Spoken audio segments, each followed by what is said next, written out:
삶을 받아들이는 법도 배워야 합니다 하는 것 제목으로 함께 말씀 나눌게요. 어떤 일을 계획할 때에 참된 신앙인이라면 마땅히 하나님의 뜻이 무엇인가, 또 성령은 무엇이라고 말씀하시는가에 대해서 기도하며 관심을 갖는 것은 마땅한 일일 것입니다. 그렇게 하는 이유는 하나님의 뜻을 따라 살면 성공할 것이다 하는 기대감이 있기 때문입니다. 여러분 그렇지 않습니까?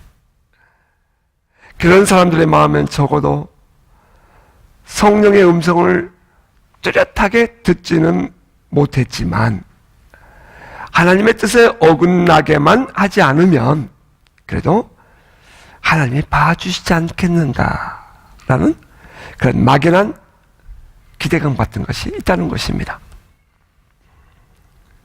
그러한 마음으로 일을 시작한 사람들에게서 발견되는 보편적인 현상이 있습니다. 막상 일을 진행하다가 어려운 일을 만나면 그 상황에 대해서, 지금 내가 만나고 있는 상황에 대해서 분노하고 혹은 좌절하고 실망하거나 혹은 낭망하는 경우들이 있더라는 것입니다. 신앙인들 속에서 종종 들려오는 말이 있어요. 하나님의 뜻을 따라 사는데 왜 어려움이 옵니까? 하는 것입니다. 때로는 우리가 기도에 열심을 내서 성령의 인도하심을 따라서 살아가는데 왜 고통이 따라오나요? 라는 질문을 받기도 하죠. 오늘은 이 본문을 통해서 이러한 관점에서 우리의 삶을 이해하고 해석하는 눈이 열렸으면 좋겠습니다. 사도 바울이 2차 선교 여행을 떠났다 했어요. 이 말씀은 제가 지난주일에 말씀을 계속해서 드리는 말씀이에요. 사도 바울이 안디옥에서 출발해서 수리아와 길리기아를 지나서 더베와 루스드라에 이릅니다. 루스드라에서 사도는 디모데라는 제자를 데려가기 위해서 할례를 행했고요. 할례를 그렇게도 거부하던 바울이 디모데에게 할례를 행한 것은 디모데의 구원의 문제가 아니라 그 지역에 있는 유대인들을 위함이었다는 것을 우리가 함께 묵상했습니다. 그 지역에 살고 있는 유대인이라고 한다면 그들은 곧 지난날 이고니온과 루스드라에서 바울이 복음을 전할 때 돌로 쳐서 죽이려 했던 바로 그 유대인들이었다는 것을 생각하게 됩니다. 사도 바울이 디모데를 데리고 여러 성을 다니면서 복음을 전하고 이미 세워진 교회에서는 예루살렘에서 정해준 그 규례, 우상의 제물을 먹지 말고 음행을 행하지 말고 하는 그런 내용들 말입니다. 신앙인으로서 마땅히 지켜야 할 신앙인들의 삶을 그들에게 가르쳐주고 지나갑니다. 그랬더니 여러 교회는 믿음이 더 굳건해지고 믿는 자의 수가 더 많아져 갔습니다. 그리고 오늘의 본문이 시작하는 것입니다. 오늘의 본문에는 사도 바울의 선교 여정에 성령께서 행하신 일들이 계속해서 언급됩니다. 먼저 성령이 아시아에서 말씀을 전하지 못하게 했다라고 했고요. 두 번째는 무시아 앞에 이르러 비두니아로 가고자 애쓰지만 예수의 영이 허락하지 아니하셨다 이렇게 말했고요. 그리고 세 번째는 밤에 환상을 보게 되는데 바울이 마게도냐 사람이 이 환상 속에 서서 건너와서 우리를 도우라 하는 환상을 보았다 하는 내용이 기록이 됩니다. 성령께서 바울의 선교 여행을 동행하고 계신다 하는 것을 말해줍니다. 따라서 이 본문은 성령의 역사를 강조함으로 인해서 마치 성령의 특별한 은혜를 받아야 한다 혹은 성령과 친밀한 관계를 유지해야 한다 하는 것이 강조되는 것처럼 이해가 될 가능성이 높습니다. 이럴 때 우리가 빠지기 쉬운 오류가 뭐냐면은 성령의 음성을 들어야 한다. 이 본문 이제 오해하기 쉬운 부분이에요. 성령의 음성을 듣는 삶을 살아야 한다. 성령께서 보여주신 환상을 볼 수 있어야 한다. 혹은 성령께서 우리를 인도하실 때 그것을 잘 분별할 수 있도록 훈련되어야 한다 하는 등의 약간은 신비적인 혹은 이 영적인 세상 삶을 갖지 않은 어떤 영적인 능력을 가지는 것에 대한 우월감 같은 것을 조장할 가능성이 높아진다 하는 것입니다. 여러분, 정말 그런 말인가? 이 본문이 갖고 있는 것이 우리 한번 말씀을 묵상해 보고자 합니다. 6절은 이렇게 표현해요. 성령이 아시아에서 말씀을 전하지 못하게 하시거늘 그들이 브루기아와 갈라디아 땅으로 다녀가 라고 했습니다. 여러분, 오늘 본문 잘 보시기 바랍니다. 성령이 아시아에서 말씀을 전하지 못하게 하시거늘 그들이 브루기아와 갈라디아 땅으로 다녀갔다라고 했습니다. 바울이 아시아로 가서 복음을 전하고 싶었습니다. 여기서 이 아시아는 이 소아시아 땅의 서쪽에 위치해 있습니다. 그 아시아의 주도 캡처 시티는 우리가 잘 아는 에베소입니다. 이 아시아는 당시 로마의 총독이 다스리는 그런 지역이었고요. 비시디아 안디옥, 우리가 아까 보았던 그 비시디아 안디옥에서 서쪽으로 쑥 들어가면 아시아 지역입니다. 전략적으로 볼 때 아시아는 훨씬 효과적인 복음 사역의 중요한 지역이었습니다. 사실 바울이 처음에 바나바에게 선교 여행을 제안했을 때에는 지난번에 복음을 전한 지역에 다시 돌아가서 그때 우리가 세웠던 그 교회들 돌아보자라고 제안했다는 사실 여러분 기억하십니까? 바울이 처음에 바나바에게 그렇게 말해요. 우리가 지난번에 복음을 전했던 그 지역의 교회들을 돌아보자. 그렇게 제안을 했었어요.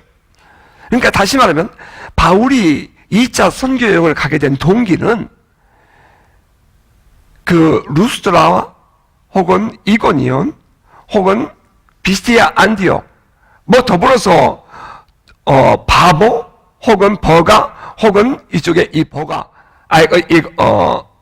더베 이렇게 지난날 내가 복음을 전했던 지역에 가서 그 교회들이 어떻게 성장하고 있는가, 지금 지쳐있고 박해받는 모습을 보고 나왔는데 그들은 어떻게 신앙생활하고 있는가, 그들을 돌아보자고 선교여행을 떠난 것이었는데 이제 비시디아 안디옥에서 좀 더 서쪽으로 가고 싶어 하는데 길이 열리지 않는 것입니다.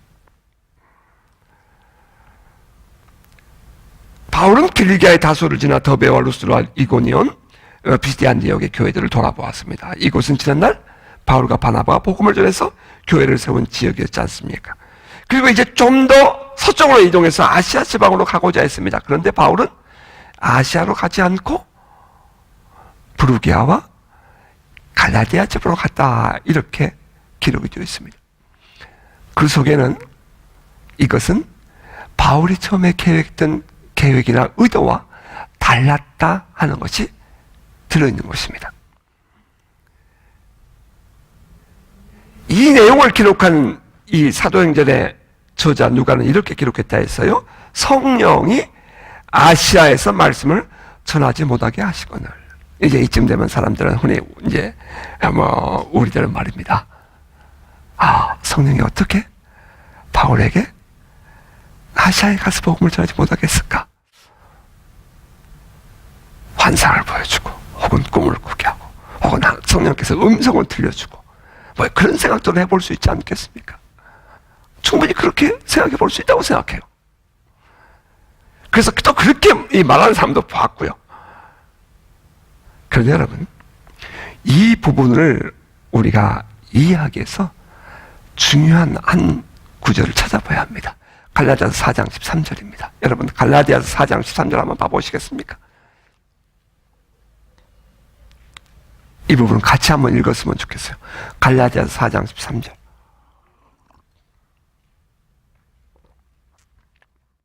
이 내용은 갈라디아 교회를 갈라디아 지방에 들어가서 복음을 전할 때 사도 바울의 모습을 기록하고 있는 내용입니다. 4장 13절 다 같이 읽습니다.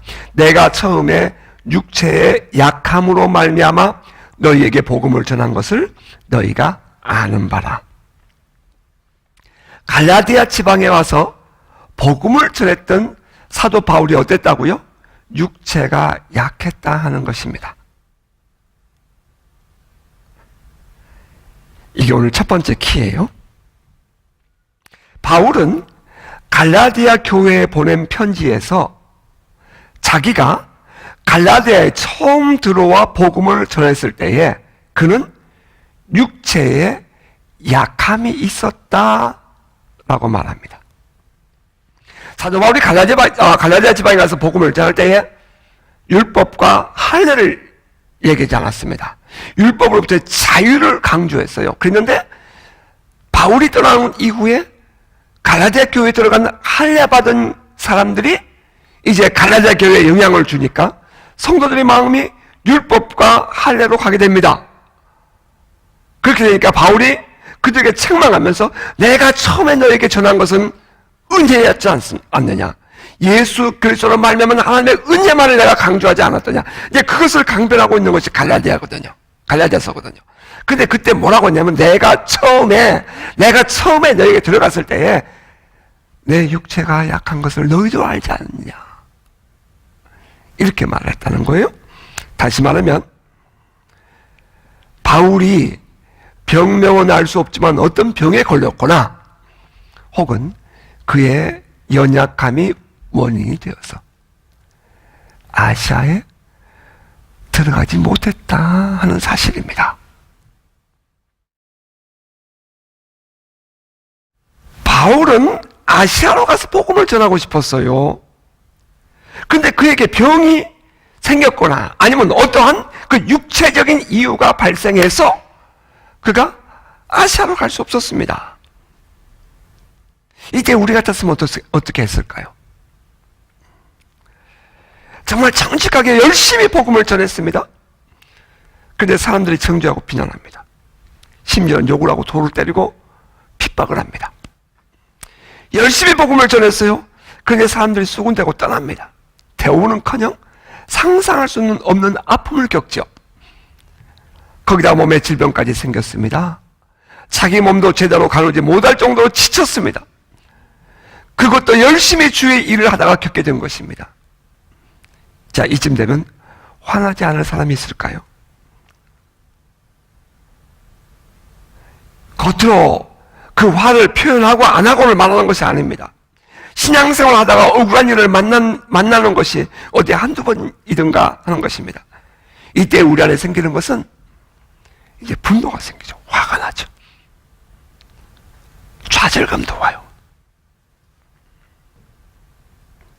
내가 이 일을 꼭 해야 되는가 하는 그런 낙심도 옵니다. 실망도 생겨요. 바울이 더베에서 계속해서 서쪽으로 이동하며 비시디아 안디옥까지 올라왔습니다. 좀 더 가면 아시아 지방을 만나게 돼요. 그곳에는 사람들이 더 많이 살고 소위 말하는 엘리트들도 살고 있었습니다. 복음 전도면에서 효과적인 열매를 거둘 수 있는 지역이에요. 그런데 몸에 병이 생깁니다. 몸이 아주 약해졌어요. 어찌할 수가 없었습니다. 그래서 바울은 가는 방향을 바꾸었어요. 부르기아와 갈라디아로 갑니다. 그런데 이 내용을 기록하고 있는 누가는 성령이 아시아에서 말씀을 전하지 못하게 하셨다라고 기록했다는 거예요.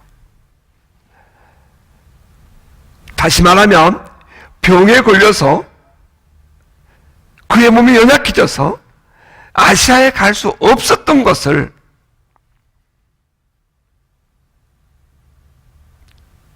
사도행전의 저자 누가는 성령의 역사로 이해하고 받아들였다는 것입니다. 그것이 단순히 누가만이 아니라 바울이 그렇게 받아들였다는 거예요. 이제 말씀을 묵상하면 지금 이 자리에는 누가가 없었던 것으로 이해를 합니다. 일반적으로 누가는 저 드로아에서 만나서 합세합니다. 그렇다면 이것은 바울이 그렇게 이해하고 받아들였다는 것을 전제합니다. 지금 그가 병에 걸려서 아시아에 갈 수가 없어요. 그래서 그가 부르기아와 갈라디아로 갔습니다. 그런데 이것을 성령의 역사로 이해했다는 거 여러분 좀 놀랍지 않습니까? 우리를 놀라게 해요. 우리는 복음을 전하기 위해서 어떤 계획을 세웁니다. 그런데 그 일에 어떤 어그러진 일이 생기면, 내가 이렇게 믿음으로 살고 어떻게 계획하고 하는 모든 일들을 다 세웠는데 이게 어그러진 일이 생기면 화가 나잖아요. 왜 이렇게 일을 그르쳤는지에 대한 이유를 따지고 싶어 해요. 속에서는 분노심이 가라앉지 않고요. 그래서 위장병이 생기기도 하죠. 도저히 받아들일 수 없다, 이 말입니다. 여러분, 그 일반적이지 않습니까? 여러분, 그렇지 않습니까? 그런데 이때 바울 사도는 이것을 성령의 역사로 보았다 하는 것입니다. 우리가 주의 은혜를 받고 신앙생활을 하다가 때로는 힘들고 어려운 일, 감당하기 힘든 일을 만났을 때에 우리는 어떻게 생각하고 받아들여야 하는가 하는 질문을 해봅니다. 또 제가 제 자신의 얘기를 해서 여러분들은 좀 어떨지 모르겠지만 그냥 그래야 거짓 없이 말할 수 있으니까요. 남들 얘기 가져와서 꾸며서 하는 것보다 제 자신 얘기하는 게 훨씬 더 솔직할 것 같아요. 제가 처음 뉴질랜드에 와서 복음을 전할 때가 생각이 났습니다. 제가 전에 섬기던 교회에서 성적을 구입하고 나니 저를 파송한 교회 목사님은 저를 그 교회에서 나가도록 했죠. 협박이라는 말이 옳을 것입니다. 그 결과 제가 이제 우리 교회를 개척하게 되었고 오늘에 이르렀습니다. 많이 아팠죠. 정말 힘들었습니다.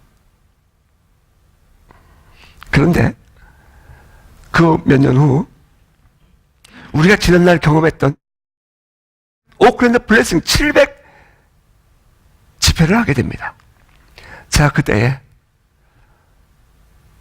이런 얘기를 제 가족들에게 했어요.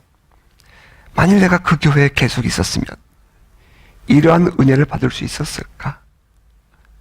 내가 그 교회에 계속 있었으면 이런 놀라운 성령의 역사와 뉴질랜드 부흥을 경험할 수 있었을까? 라고 말입니다. 도저히 상상할 수 없는 일이었습니다. 그때 깨달은 것이 아하, 그렇구나. 주께서 우리로 하여금 이러한 주님과의 만남과 섬김을 갖게 하기 위해서 하신 일이었구나 라고 해석이 되었습니다. 그때는 너무 힘들고 어려웠습니다. 지금도 그때를 생각하면 가슴에 깊은 상처가 되살아납니다. 사실 그때 우리는 하지만 이러한 특별한 성령의 임재를 경험하고 은혜를 받겠다고, 다시 말하면 그렇게 이 교회를 개척할 때에 이런 은혜를 체험하겠다고 그렇게 시작한 것은 아니었습니다. 다만 주님께 하루하루 순종하는 마음으로 오직 포커스는 거기에 있었습니다.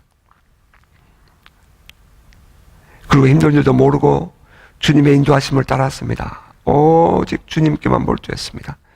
마치 미친 사람처럼 말입니다. 그런데 후에 생각해 보니까 만일 그때 우리 교회를 시작하지 않았으면 과연 이러한 은혜를 입을 수 있었을까 생각을 하게 되는 것입니다. 자, 그렇다면 그때 제가 겪었던, 우리 가정이 겪었던 어려운 일들은 이렇게 설명해도 되지 않을까요? 성령이 그 교회에서 말씀을 전하고 사역하지 못하게 하시거늘 이라고 말입니다. 여러분 어떻습니까? 여러분이 어려운 일을 겪고 있었을 때에 성령께서 여러분과 함께 계시지 않은 것이 아니라 그 일을 통해서 여러분을 오늘 이 자리까지 있게 하신 섭리가 있었던 것 아니었을까요? 주님은 우리에게 이렇게 말씀하셨잖아요. 볼지어다 내가 세상 끝날까지 너희와 항상 함께 있으리라. 자, 여러분, 이렇게 하면 은혜는 돼요. 그런데 이렇게 말을 들으면 화가 날 사람들도 있답니다. 어떻게 성령이 함께 계셨다면 나를 이렇게 고통스럽게 만들 수 있어요? 나 신앙생활 안 하고 싶어요. 성령이 함께 계시면서 그 고통을 당하게 했다면 나는 더 이상 신앙생활 하지 않을 거예요. 이렇게 말하는 사람도 나온다는 거예요. 정말 분노하는 사람 제가 만나봤어요. 그렇게 말하는 사람도 봤습니다. 하지만 한 가지 분명한 것은 성경엔 이런 기록도 있다는 거예요. 여호와께서 온갖 것을 그 쓰임에 적당하게 지으셨나니 악인도 악한 날에 적당하게 하셨느니라. 하나님이 악인도 쓰신다 이 말이에요. 하나님이 악한 일들도 허락하신다 이 말이에요. 그러면 그때 내가 겪었던 그 아픔들, 아니 지금도 겪고 있을 그 아픔들, 그 모든 일들 뒤에는 하나님이 함께 계신다는 거예요. 그러므로 우리가 믿고 기대하는 것 있잖아요. 롬 828의 비밀. 우리가 알거니와 하나님을 사랑하는 자, 곧 그 뜻대로 부르심을 입은 자들에게는 모든 것이 합력하여 선을 이루느니라. 여러분 믿으십니까? 그의 몸이 아파서 아시아로 가고 싶었는데 못 가요. 그래서 프루기아와 갈라디아로 갑니다. 이제 프루기아와 갈라디아 지방을 지나서 그가 무시아로 이동해 갑니다. 이 무시아 앞에까지 갔어요. 그리고는 그가 이제 무시아로 들어가기 전에 저 멀리 무시아를 바라보면서 뭐 예를 들면 이런 거죠. 언덕에서 이렇게 바라보면서 비두니아 갈림길에서 비두니아 쪽으로 가고 싶은 것입니다. 그런데 또다시 성경은 이렇게 기록해요. 그들이 부르기아와 갈라디아 땅으로 다녀가 무시 앞에 이르러 비두니아로 가고자 애쓰되 예수의 영이 허락하지 아니하시는지라. 예수의 영이 허락하지 아니하시는지라. 저는 그 앞절에 성령이 허락하지 않았다 하는 말을 몇 번을 묵상을 하고 묵상하면서 혹시 성령께서 지난날 말입니다. 그 천사들이 나타나서 아브라함에게 음성을 들려주고 모세를 이끌어 주었던 것처럼 그런 식으로 아시아로 가고 싶어하는 바울을 특별한 은사로 말이죠. 특별한 성령의 개입으로 그 가는 길을 막고 길을 돌린 것은 아니었을까라고 생각을 하고 싶었어요. 또 해보기도 하고요. 그랬는데 바로 지금 우리가 읽었던 이 절에 두 번째 절에 거기다 답이 들어있더라는 것입니다. 아니 이렇게 생각해 볼 수 있었잖아요. 몸이 아픔에도 불구하고 아시아로 가고 싶었다. 그렇게도 이해해 볼 수 있는 거거든요.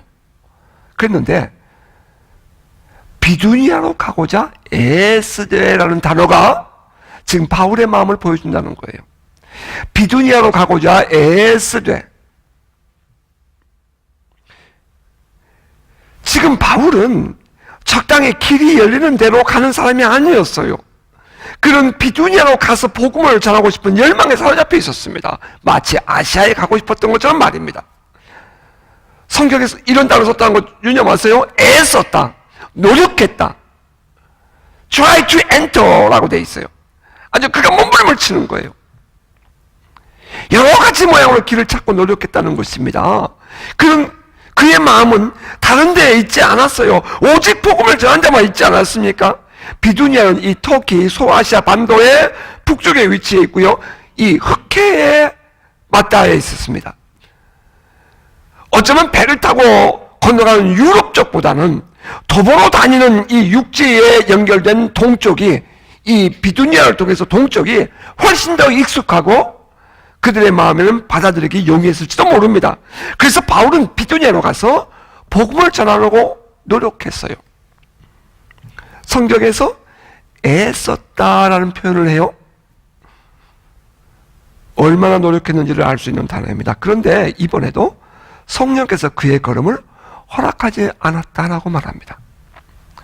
여기서 우리가 오해하지 말아야 할 것은 성령께서 그에게 비두니아로 가는 것을 허락하지 않았다. 그러면 쉽게 사도 바울이 받아들이고 순종했다. 여러분, 그렇게 이해하면 안 돼요. 왜? 애썼다라는 단어 때문에. 그가 비두니아로 가고 애를 썼어요.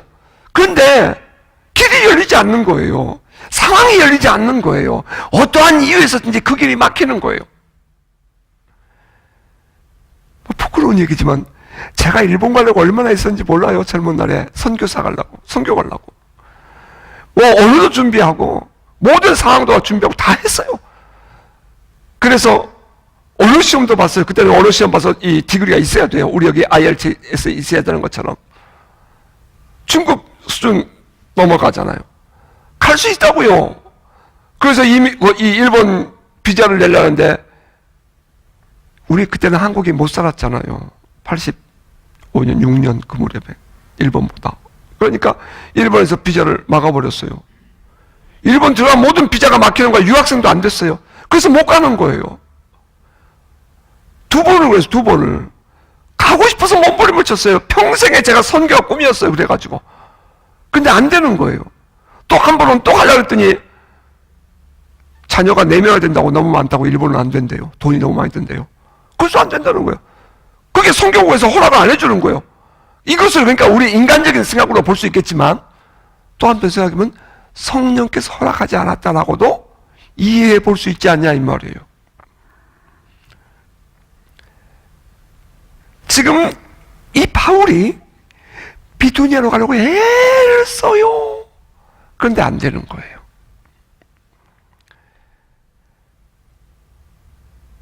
어떻게 성령께서 그들의 걸음을 허락하지 않으셨는지에 대한 기록은 없어요. 그래서 알 수는 없어요. 우리가 여기서 생각할 수 있는 것은 오직 바울은 현실에서 일어난 일들에 대해서 이것은 성령께서 하시는 일이야 라고 이해를 가졌다는 것입니다. 이게 두 번째 키예요. 현실에서 지금 일어나고 있는 우리의 모든 삶이 말입니다. 이것이 곧 성령이 함께하는 삶이라는 거예요. 성령이 함께하는 삶은 기도하다가 환상을 보고 기도하다가 음성을 듣고 기도하다가 뭐 예언이 열리고 방언하고 그것이 성령의 역사만이 아니라 오늘 우리가 살고 있는 우리의 모든 삶의 현장이 성령이 함께 하시는 곳입니다. 여기서 정말 우리가 깨어나야 돼요. 종종 오류를 범하는 사람들 보게 되는데 이게 이제 중요한 거예요. 예수의 영이 어떻게 비두니아로 가고 싶어하는 바울을 막았는지 우리는 모르겠어요. 그러나 예수의 영이 비두니아로 가고자 하는 바울의 무리를 허락하지 않았대요. NIV에 이렇게 기록되어 있더라고요. When they came to the border of Mysia, they tried to enter Bithynia, but the Spirit of Jesus would not allow them to. 그러니까 다시 말하면 try to enter, 들어가고 싶어서 몸부림을 치는 것은 바울의 몫이었고요. Holy Spirit은 would not allow them to라고 되어 있어요. allow라는 단어가 뭐죠? 허락한다는 것이잖아요. 바울은 애를 썼어요. try to enter 했어요. 그런데 Holy Spirit은 would 하지 않았다는 거예요. 의도적으로 would not allow them to, 그들이 들어간 것을 허락하지 않았다 이렇게 되어 있어요. 자, 그렇다면 바울이 애를 써서 못 들어갔어요. 못 들어간 데 대해서 지금 성령을 어떻게 했다고요? 바울은 어떻게 이해했다고요? 이것은 성령께서 허락하지 않아서 그런 거야. 성령은 인격을 가지신 분이고 성령은 지금도 일하시는 분이야. 그때 뭐 태풍이 왔는지, 그때 내 몸에 병이 들었는지, 그때 이 바울이 어떤 환경을 만났는지 모르겠어요. 그들의 선교 팀이 무슨 문제가 있었는지 그것도 모르겠어요. 그러나 딱 하나, 그들이 지금 이 비두니아에 들어가지 못하는 것은 성령이 의도적으로 allow, not allow, 허락하지 않은 거야 라고 해석했다는 거예요.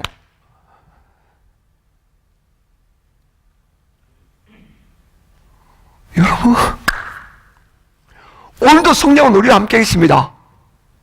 성령은 지금도 우리 안에서 역사하시고 오늘 이 자리에 함께 계시면 역사하십니다. 아멘입니까? 성령은 여러분의 삶에서 역사하시고 성령은 지금 여러분의 인생에 역사하고 계십니다.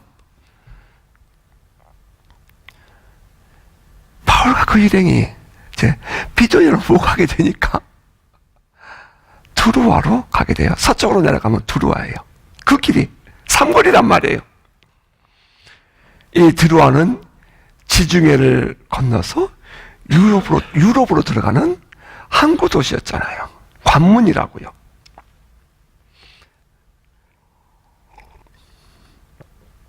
지금 바울의 여정을 보면 마치 그 소아시아 터키 반도에서 아주 미로를 통해서 움직이고 있는 듯한 느낌을 받아요.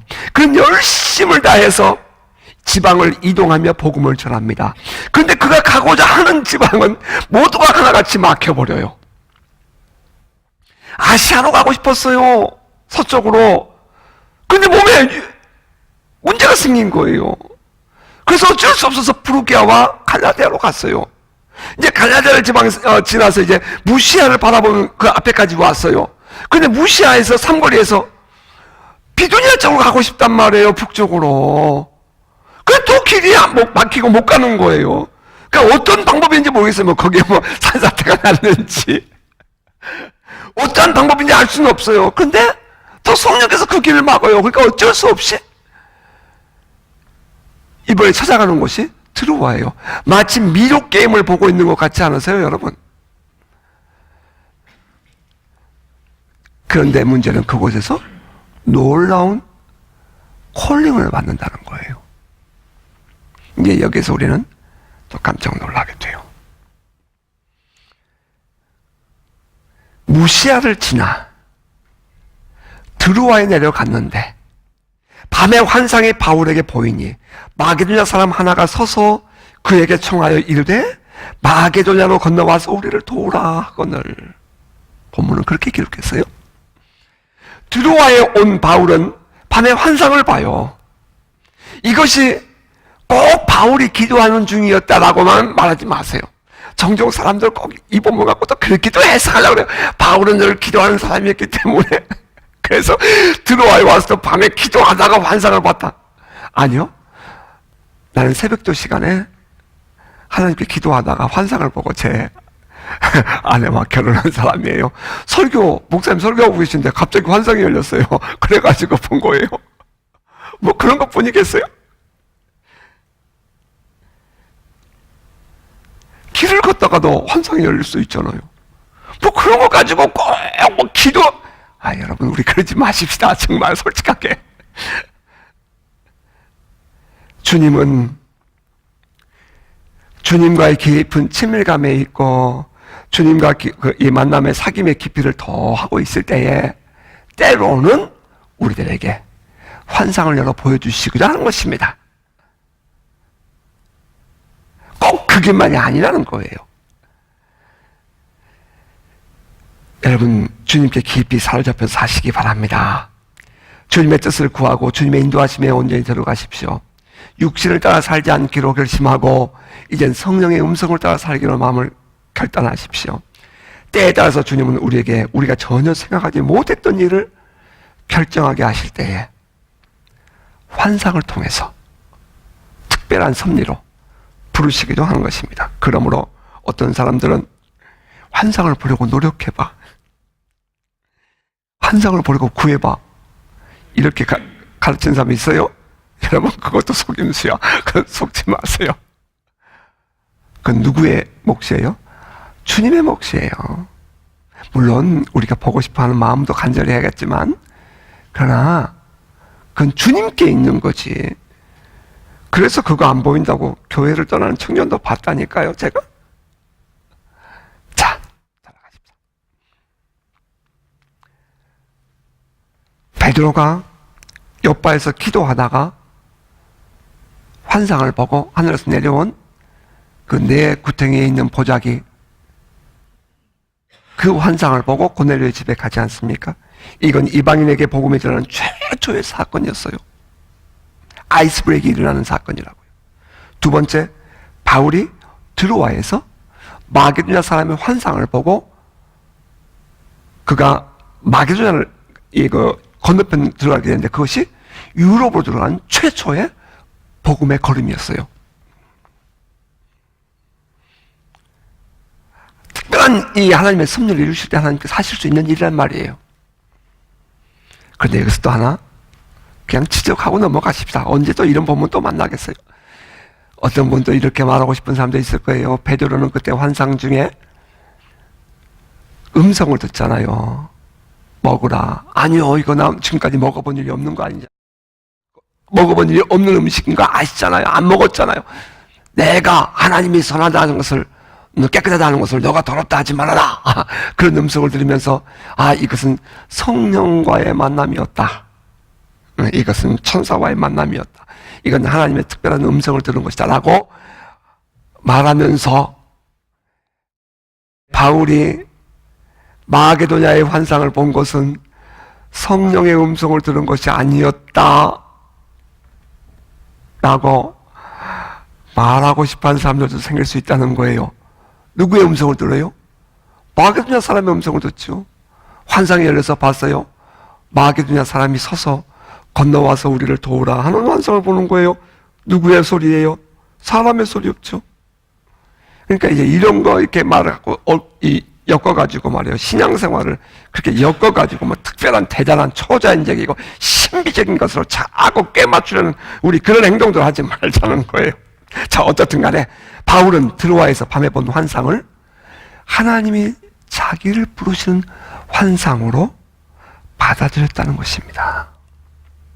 자, 이게 이제 세 번째 키예요. 이것은 또 한번 우리의 삶을 바르게 해석하고 이해하는 눈을 가져야 할 이유가 있는 것입니다. 되는 것입니다. 바울은 마게도냐 사람의 환상을 보았어요. 두라는 아시아 땅이고 마게도냐는 유럽 땅입니다. 터키는 여러분 중동 지역에 이쪽 아시아 땅이에요. 이쪽에 마게도냐는 그리스, 이쪽은 유럽 땅이란 말입니다. 문화가 다르고 사고가 다르고 생김새도 달라요. 그런데 바울이 그 밤에 생각하지 못했던 환상을 보는 거예요. 건너와서 우리를 도우라. Come over to Macedonia and help us. 건너와서 우리를 도우라. 어떻게 이것이 하나님의 부르심입니까? 우리 솔직하게 털어놓고 얘기해 보시다. 어떻게 이것이 하나님의 부르심입니까? 마치 모세가 말입니다. 가시떨기에 풀이 붙은 모습 같은 모습을 바라보고 올라갔을 때 하나님께서 모세야 모세야 내 발에 신을 벗어라. 적어도 이 정도는 돼야 하나님 부르심이라고 말하지. 그가 환상 중에 봤던 마게도냐 사람의 환상이 어떻게 하나님의 부르심이라고 받아들일 수 있냐 이 말입니다. 여러분 그렇지 않습니까? 그런데 바울은 마게도냐 사람의 환상을 이것은 하나님의 부르심이야 라고 받아들였다는 것입니다. 성경은 이렇게 기록했잖아요. 바울이 그 환상을 보았을 때에 우리가 곧 마게도냐로 떠나기를 힘쓰니 이는 하나님이 저 사람들에게 복음을 전하라고 우리를 부르신 줄로 인정함이로라. 바울이 환상을 본 것을 이것은 하나님이 우리를 부르신 거야 라고 인정했다 라고 말했어요. 바울이 그렇게 받아들였다라는 뜻입니다. 지금까지 자기가 그토록 가고자 했던 아시아도 못 가고 비두냐도 못 갔습니다. 또 밀리다시피 트로아까지 왔어요. 그런데 그곳에서 환상을 보며 이것은 주님의 부르심이야 라고 마음으로 받아들였다는 거예요. 지금까지 마음이 많이 안 좋았을지도 몰라요. 어쩌면 바울은 그동안 여기까지 오면서 길이 막힐 때마다 힘들고 어려운 시간을 보냈을지도 몰라요. 왜요 하나님? 왜요? 그런 질문을 수없이 하면서 여기까지 왔을지도 몰라요. 왜요?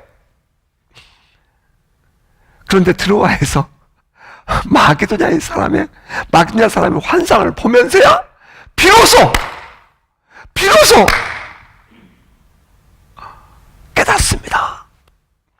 하나님이 저 사람들에게 복음을 전하라고 우리를 부르신 줄로 인정하노라.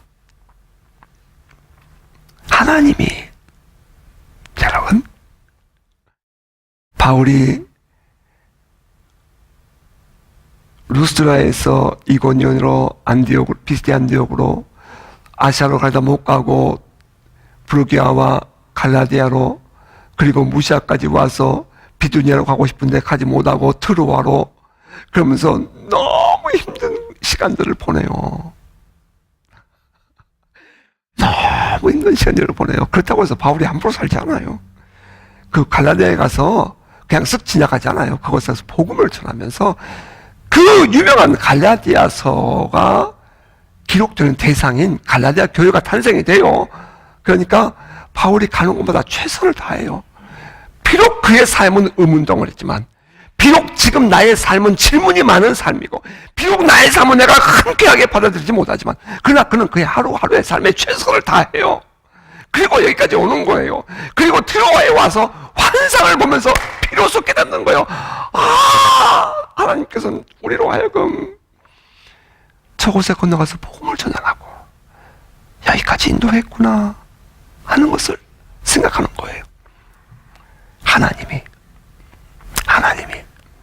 하나님이 바울의 인생의 주인이 누구예요? 주체가 누구예요? 바울의 인생의 주인이 주어가 누구예요? 하나님이.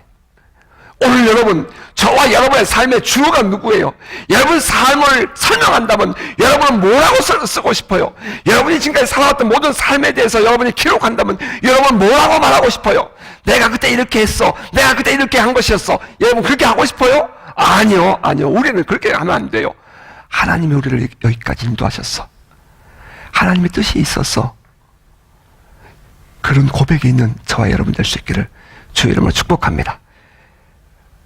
언제나 그렇듯이 우리 신앙인들에게 있어서의 주어는 하나님이어야 합니다. 하나님이 하셨다 하면 언제나 예스가 되기를 바랍니다. 바울은 하나님이 하셨다는 데에 대해서 자기의 모든 마음을 내려놓습니다. 이제야 모든 퀴즈가 풀리는 거예요. 바울은 처음에는 지난날 복음을 열었던 교회를 돌아보기 위해서 출발했잖아요. 그런데 가는 곳마다 길을 막혀요. 왜요? 라는 아픔이 생겼지만 순종하며 또 그 길을 갑니다. 그때 바울의 마음을 조금은 이해할 수가 있을 것 같아요. 어쩌면 그래서 지금 바울이 가는 곳마다 어떤 특별한 사역에 대한 기록이 없는지도 몰라요. 하지만 그건 가는 곳마다 순종했어요. 최선을 다했어요. 그때 주님께서 놀라운 전도의 열매도 얻게 해요. 그 열매 중에 하나가 갈라디아 교회예요. 그는 주어진 삶에 최선을 다했습니다. 그리고 또 앞으로 나아갑니다. 그런데 길이 막힙니다. 그러면 또 순종합니다.